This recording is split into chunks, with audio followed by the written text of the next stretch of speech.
Ang pangitain ni Daniel tungkol sa tupa at kambing. Ikawalong kabanata. Nang ikatlong taon ng paghahari ni Belshazzar, muli akong nagkaroon ng pangitain. Sa pangitain ko, nakita kong nakatayo ako sa pampang ng ilog ng Ulay, sa napapadirang lunsod ng Susa, sa lalawigan ng Elam.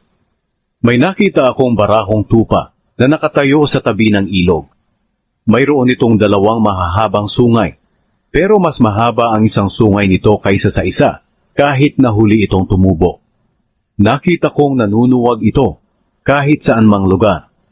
Walang ibang hayop na makapigil sa kanya, at wala ring makatakas sa kanya.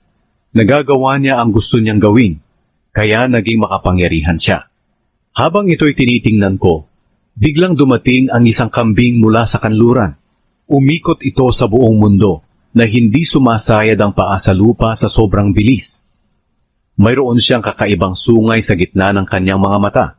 Sinugod niya ng buong lakas ang tupang may dalawang sungay na nakita kong nakatayo sa pampang ng ilog. Sa matinding galit, hindi niya tinigilan ng pagsuwag ang tupa hanggang sa naputol ang dalawang sungay nito. Hindi na makalaban ang tupa, kaya nabuwal ito at tinapaktapakan ng kambing. Walang sumaklolo sa kanya. Naging makapangyarihan pa ang kambing. Pero nang nasa sukdulan na ang kapangyarihan niya, nabali ang kanyang sungay. Kapalit nito ay may tumubong 4 na pambihirang sungay na nakatutok sa 4 na direksyon ng mundo.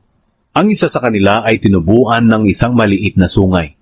Naging makapangyarihan itong sungay sa timog at sa silangan hanggang sa magandang lupain ng Israel.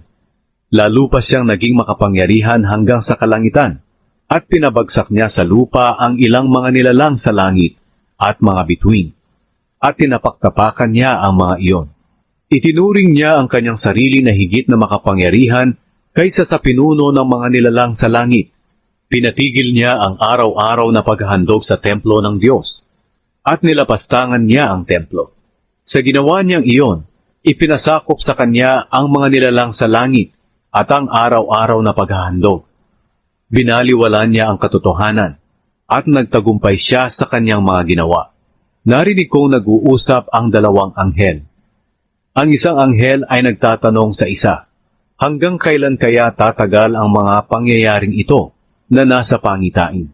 Ang pagpapatigil sa araw-araw na paghahandog, ang paglapastangan sa templo na magiging dahilan para pabayaan ito, at ang pagyurak sa mga nilalang sa langit. Sumagot ang isa, ito'y mangyayari sa loob ng 2,300 umaga at hapon, at pagkatapos ay lilinisin ang templo. Ipinaliwanag ni Gabriel ang kahulugan ng pangitain. Habang nakatingin ako sa pangitaing iyon, at nag-iisip kung ano ang kahulugan noon, biglang tumayo sa harap ko ang parang tao. Pagkatapos may narinig akong tinig ng tao mula sa ilog ng Ulay na nagsabi, Gabriel, ipaliwanag mo sa kanya ang kahulugan ng pangitain. Nang lumapit si Gabriel sa akin, nagpatira pa ako sa takot. Sinabi niya sa akin, Anak ng tao, dapat mong maintindihan na ang iyong pangitain ay tungkol sa katapusan ng panahon. Habang nakikipag-usap siya sa akin, nawalan ako ng malay at napadapa sa lupa. Pero hinawakan niya ako at ibinangon. Sinabi niya, sasabihin ko sa iyo kung ano ang mangyayari sa hinaharap kapag ibinuhos na ng Diyos ang kanyang galit, dahil naitakda na ang katapusan ng panahon. Ang tupang may 2 sungay ay ang kaharian ng Media at Persya. Ang kambing naman ay ang kaharian ng Gresya, at ang malaking sungay sa gitna ng kanyang mga mata ay ang unang hari. Ang 4 na sungay na tumubo pagkatapos maputol ang unang sungay ay ang 4 na kaharian ng Gresya na magkahati-hati ito. Pero ang kanilang mga hari ay hindi magiging makapangyarihan na tulad noong una. Sa mga huling araw ng kanilang paghahari, sa panahong sukdulan na ang kanilang kasamaan, maghahari ang isang malupit at tusong hari. Siya'y magiging makapangyarihan, pero hindi tulad ng haring nauna sa kanya. Magtataka ang mga tao sa gagawin niyang panlilipol, at magtatagumpay siya sa anumang gagawin niya. Lilipulin niya ang mga makapangyarihang tao at ang mga hinirang na mga mamamayan ng Diyos. Dahil sa kanyang kakayahan, magtatagumpay siya sa kanyang pandaraya. Ipagmamalaki niya ang kanyang sarili, at maraming tao ang kanyang papatayin ng walang anumang babala. Lalabanan niya pati ang pinuno ng mga pinuno.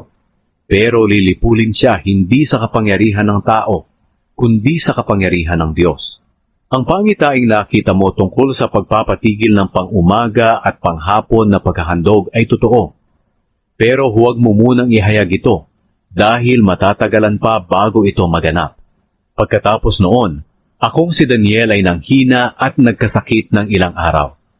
Nang gumaling ako, bumalik ako sa trabaho na ibinigay sa akin ng hari. Pero patuloy ko pa ring iniisip ang pangitaing iyon na hindi ko lubos na maunawaan.